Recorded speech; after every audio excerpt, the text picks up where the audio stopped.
কোন গুনাহে আল্লাহ বান্দার দিক থেকে মুখ ফিরিয়ে নেন।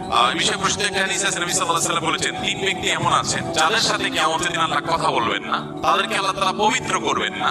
এই মানুষগুলো যাদের থেকে আল্লাহ তাআলা মুখ ফিরিয়ে নেবেন, তাদের সাথে আল্লাহ কথা বলবেন না, তাদেরকে আল্লাহ পবিত্র করবেন না। সেই মানুষগুলোর মধ্যে একজন হলেন ওই পুরুষ, যে পুরুষ টাকনুর নিচে পোশাক পরে। পোশাক পরে বলতে যে পোশাক উপরের দিক থেকে যায় সেটা টাকনুর নিচে পরে, প্যান্ট, পাজামা, চাদর, লুঙ্গি, জুব্বা, জামা, এগুলো। মোজা যেটা থাকেই নিচে, নিচ দিক থেকে পরা হয়, ওইটার কথা ভিন্ন। তো এই যে মুসবিল যে ব্যক্তি টাকনুর নিচে প্যান্ট, পাজামা, লুঙ্গি ইত্যাদি পরে, এই ব্যক্তি তার সাথে আল্লাহ কিয়ামতের কথাও বলবেন না এবং তাকে আল্লাহ তাকাবেনও না, তাকে আল্লাহ পবিত্রও করবেন না।